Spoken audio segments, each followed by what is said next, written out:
दोस्तों, आपका स्वागत है आपके अपने चैनल स्टडी वाइन्स।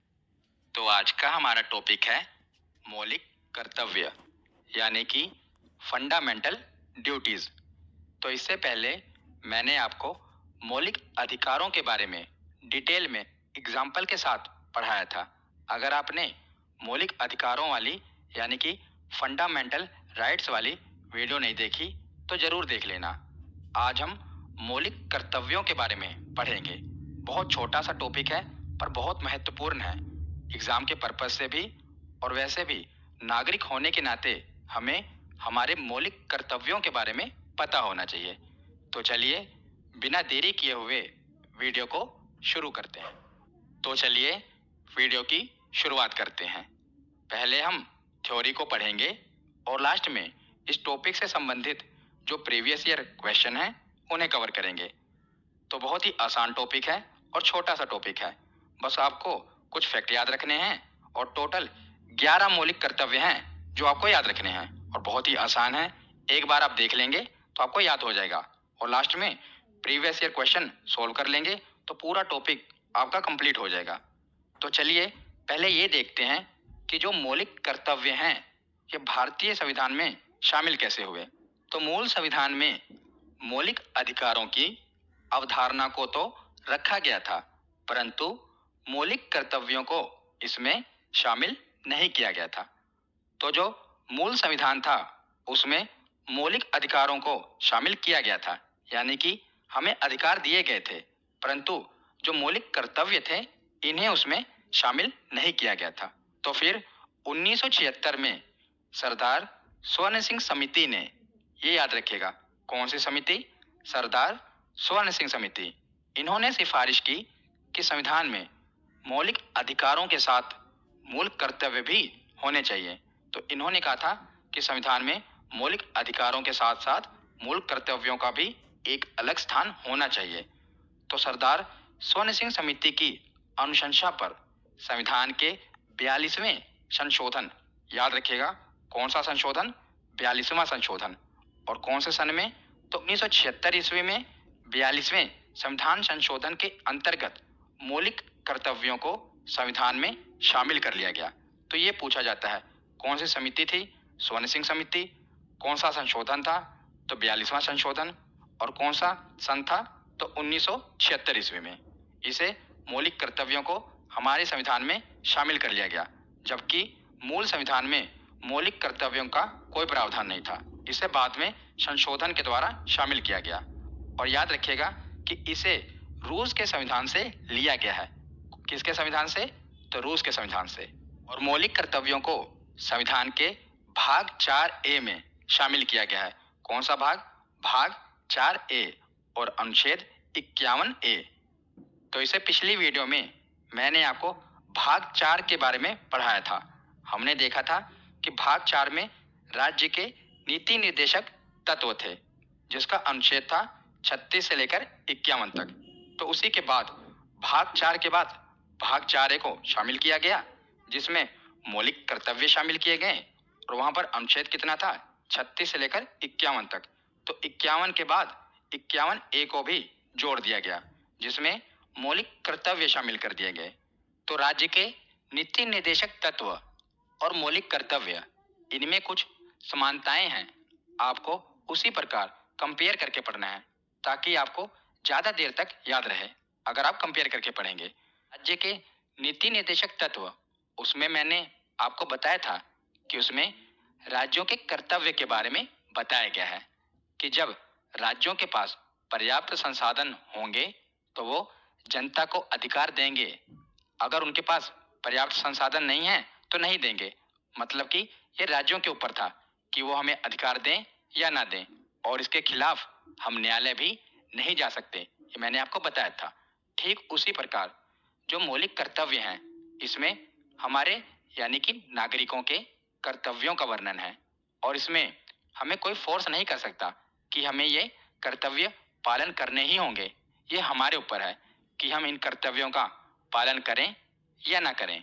पर एक बात याद रखिएगा कि जब कोई भी कानून बन जाता है तो राज्यों को भी और हमें भी इसका पालन करना पड़ेगा।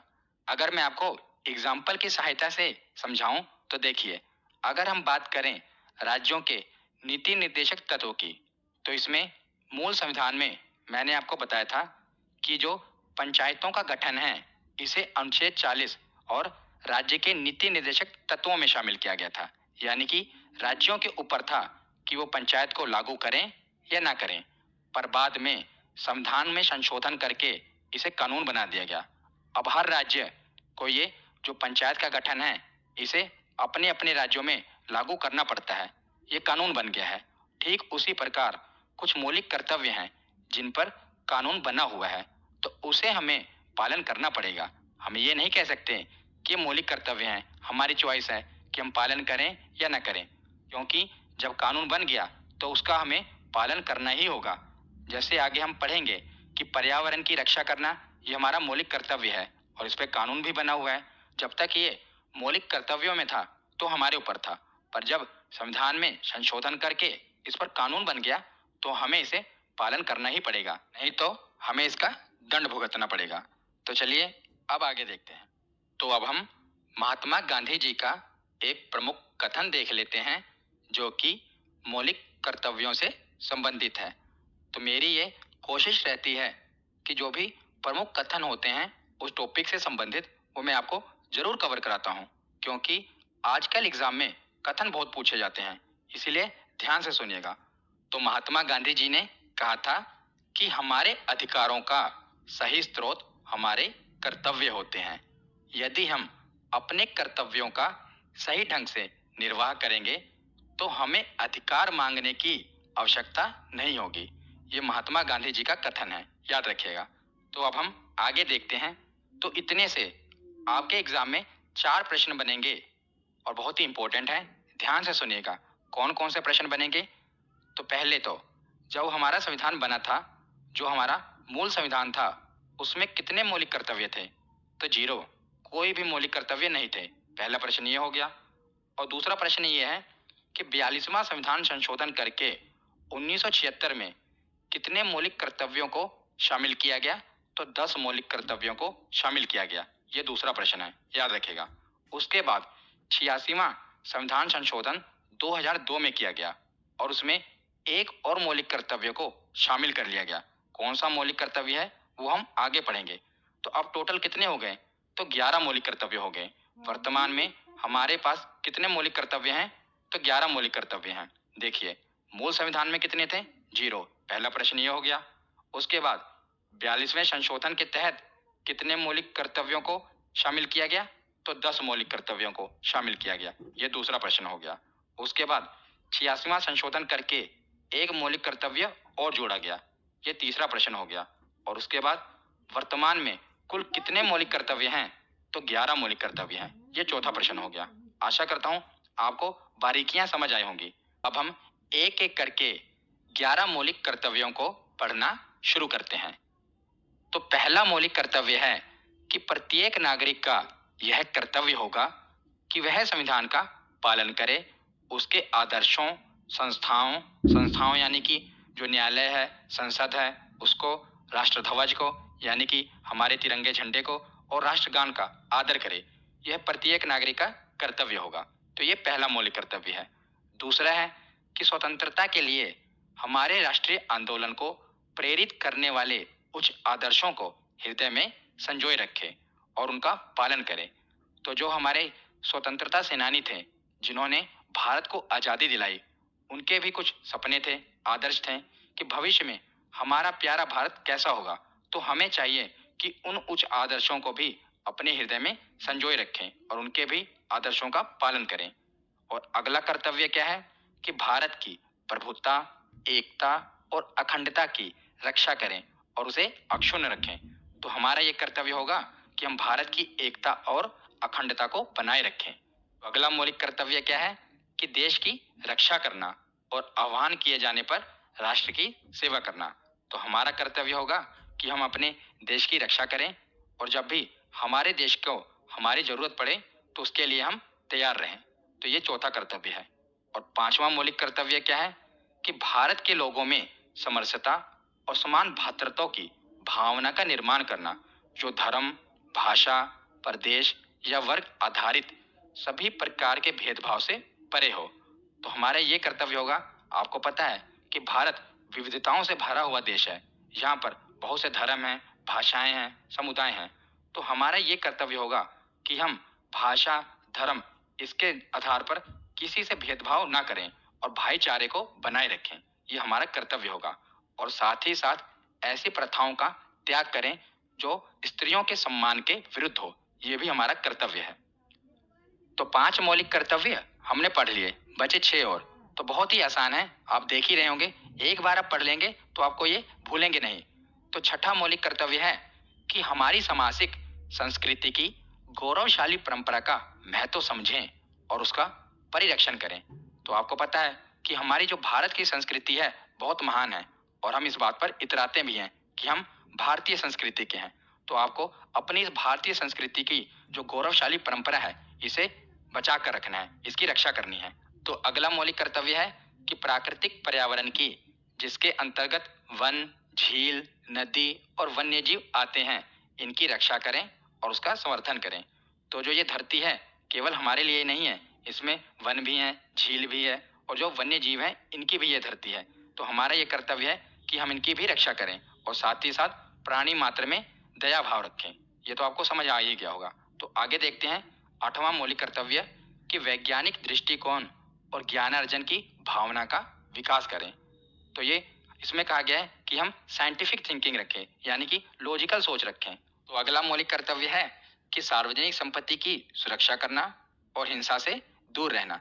तो ये तो आसान ही है और इस पर कानून भी बन चुका है कि जो सार्वजनिक संपत्ति है इसकी हमें सुरक्षा करनी है, इसको नुकसान नहीं पहुंचाना। अगर इसको हम नुकसान पहुंचाएंगे तो हमें जुर्माना भरना पड़ेगा और जेल भी हो सकती है, क्योंकि इस पर कानून बन चुका है। तो अगला मौलिक कर्तव्य है कि व्यक्तिगत एवं सामूहिक गतिविधियों के सभी क्षेत्रों में उत्कर्ष की ओर बढ़ने का सतत प्रयास करें। तो इसमें कहा गया है कि हम खुद भी आगे बढ़ें और लोगों को भी आगे बढ़ने के लिए प्रेरित करें, क्योंकि अगर हम आगे बढ़ेंगे तो देश आगे बढ़ेगा। हमारा 11वां मौलिक कर्तव्य है जो कि 86वें संविधान संशोधन के तहत जोड़ा गया था। मैंने आपको बताया ना कि जो 42वां संशोधन हुआ था उसमें 10 मौलिक कर्तव्यों को शामिल किया गया था और उसके बाद 86वें संविधान संशोधन के अंतर्गत एक और जोड़ा गया था कि 6 वर्ष की आयु से 14 वर्ष की आयु तक के बच्चों के माता पिता या संरक्षक उन्हें शिक्षा के अवसर प्रदान करेंगे। तो ये माता पिता का कर्तव्य होगा कि वो 6 से लेकर 14 वर्ष की आयु तक के बच्चों को शिक्षा प्रदान करेंगे, उन्हें पढ़ाएंगे लिखाएंगे। तो 86वें जो संविधान संशोधन हुआ था, मैंने आपको बताया था, उसमें 2 चीजें जोड़ी गई थी। पहला तो कि 6 से लेकर 14 वर्ष के बच्चों को निःशुल्क शिक्षा दी जाएगी, ये उनका मौलिक अधिकार है, मौलिक अधिकार में जोड़ दिया गया। और दूसरा मौलिक कर्तव्य में शामिल कर दिया गया कि जो उनके माता पिता हैं वो उनको पढ़ाएंगे, उनको शिक्षा का अवसर प्रदान करेंगे। तो ये हमारा थ्योरी सेक्शन कंप्लीट होता है। अब हम प्रीवियस ईयर क्वेश्चन देखते हैं। तो पहला प्रश्न है कि भारतीय संविधान में मूल कर्तव्यों को शामिल करने का विचार किस देश के संविधान से लिया गया। तो हमने पढ़ा था किस देश के संविधान से लिया गया, तो रूस के संविधान से लिया गया। अगला प्रश्न है कि निम्न में से कौन सी एक समिति ने नागरिकों में मूल कर्तव्यों को 1976 में सम्मिलित करने की अनुशंसा की थी। तो कौन सी समिति थी? स्वर्ण सिंह समिति। अगला प्रश्न है कि निम्नलिखित में से किस वर्ष संविधान में मूल कर्तव्यों को अंततः स्थापित किया गया। तो कौन सा वर्ष था जब मूल कर्तव्यों को शामिल किया गया था? तो ये था 1976 ईस्वी। अगला प्रश्न है कि 1976 में 42वें संशोधन द्वारा संविधान में नागरिकों के लिए कितने मौलिक कर्तव्य निश्चित किए गए थे। तो बताइए कितने मौलिक कर्तव्य निश्चित किए गए थे? तो 10, 11 नहीं होंगे। वर्तमान में तो 11 हैं, पर इन्होंने पूछा है कि 42वें संशोधन में कितने शामिल किए गए थे। तो मैंने आपको बताया था तब 10 किए गए थे। उसके बाद 86वें संशोधन में एक और जोड़ दिया गया। अब वर्तमान में कितने हैं? तो 11 हैं। अगला प्रश्न है कि भारत के संविधान के किस अनुच्छेद में मौलिक कर्तव्यों की चर्चा की गई है। तो कौन सा अनुच्छेद है? अनुच्छेद 51A। अगर भाग पूछा होता तो भाग 4A। अगला प्रश्न है कि वर्तमान में संविधान के कुल कितने मूल कर्तव्यों का उल्लेख है। तो वर्तमान में कितने मूल कर्तव्य हैं? तो 11। अगला प्रश्न है कि भारत के संविधान के अनुसार भारतीय नागरिकों के मूल कर्तव्य निम्नलिखित में से क्या हैं? तो कौन कौन से मूल कर्तव्य हैं ये पूछा गया है। तो पहला है कि राष्ट्रगान, ध्वज आदि का सम्मान, हाँ ये तो है मौलिक कर्तव्य। दूसरा है वैज्ञानिक प्रवृत्ति का विकास, ये भी है। तीसरा है राष्ट्रीय एवं सांस्कृतिक विरासत का संरक्षण एवं परिरक्षण, हाँ ये भी है। तो इसका सही जवाब होगा ऑप्शन डी, यानी कि उपयुक्त सभी। अगला प्रश्न है कि निम्नलिखित में से कौन सा कर्तव्य भारतीय नागरिकों के कर्तव्य में शामिल नहीं है? तो कौन सा कर्तव्य शामिल नहीं है? ऑप्शन डी, इसमें बताया गया है कि सत्तारूढ़ राजनीतिक दल का समर्थन करना, ये तो नहीं कहा गया, ये हमारा मौलिक कर्तव्य नहीं है। अगला प्रश्न है कि संविधान के किस भाग में मूल कर्तव्यों के अध्याय को जोड़ा गया है? तो इसका सही जवाब है ऑप्शन डी, भाग 4A। अगला प्रश्न है कि किस संवैधानिक संशोधन अधिनियम द्वारा संविधान में मूल कर्तव्यों को सम्मिलित किया गया है? तो कौन सा संशोधन था? तो ये था 42वां संविधान संशोधन अधिनियम 1976। ऑप्शन ए सही जवाब होगा। आज का आखिरी प्रश्न है कि 42वें संविधान संशोधन के 10 आचार आदर्शों को किस नाम से जाना जाता है? तो मैंने आपको बता ही दिया, ये तो बहुत ही आसान है, मौलिक कर्तव्यों के नाम से जाना जाता है। तो आज की ये वीडियो यहीं पर खत्म होती है। कैसी लगी ये वीडियो कमेंट सेक्शन में जरूर बताना।